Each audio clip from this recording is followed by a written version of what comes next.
Hello and welcome to Whitehall. I'm going to try and show you some of our laboratories. This is my research lab, the Polymer Biomaterials Research Lab. In here we make all the polymers and do all of the testing for our drug coatings, our thin films, and different plastics that we would put in different applications in the body. So in this lab we do all the polymers work and testing. And in a separate lab, we do all the testing with cells. One of the pieces of equipment I wanted to show you is right here.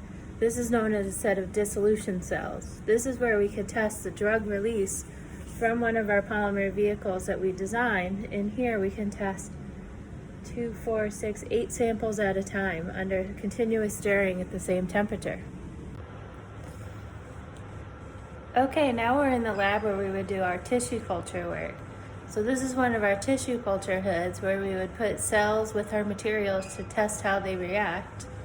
And then over here behind me under this cover is one of our microscopes we could use to look at our cells.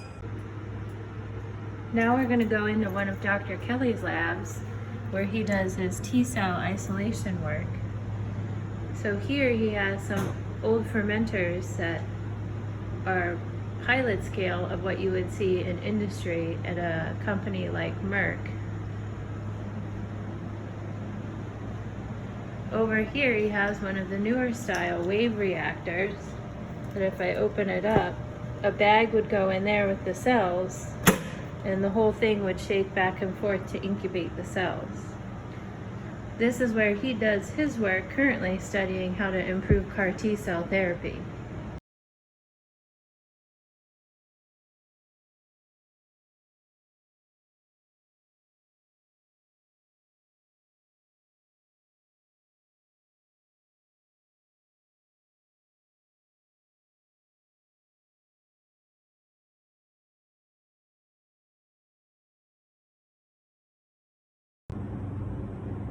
Now we're in Dr. Elmer's bio classroom where we can learn different bioengineering lab classes. So bioengineering lab techniques as well as cell and gene therapy techniques are taught in this classroom, which is actually a nice bioengineering lab space.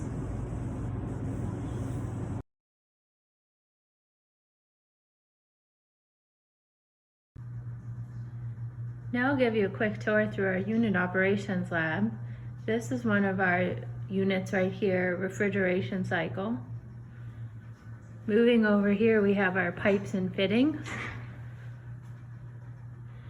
And this is our pilot scale distillation column, where if I come up close, we have a glass column purposely so you can see what happens at each stage going up.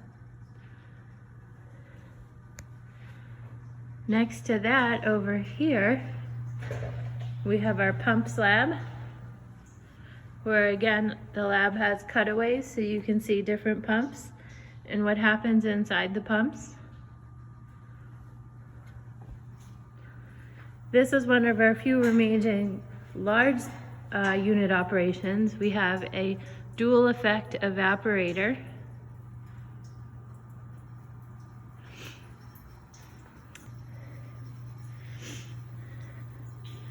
This is our packed bed ammonia absorber.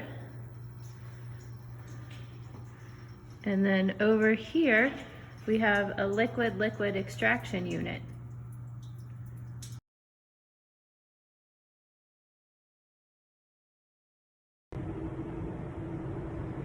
So this is Whitehall 218. This is the largest classroom that we have.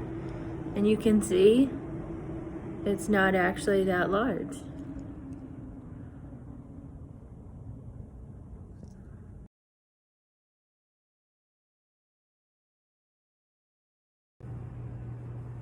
Welcome to our design classroom. This is where we run process design. You can see it's set up for teams to work together and have large screens to be able to view their Aspen project, flow diagrams, as well as large screens on 2 sides of the room for our instructor to share what she's doing. I hope you enjoyed our virtual tour of the chemical engineering buildings. From the outside, this is our old building behind me where the unit ops lab was. Over here is beautiful White Hall, the main home of chemical engineering faculty, and you can see through the tunnel between the two into Mendel Hall, where chemistry, physics, biology, and the math department are.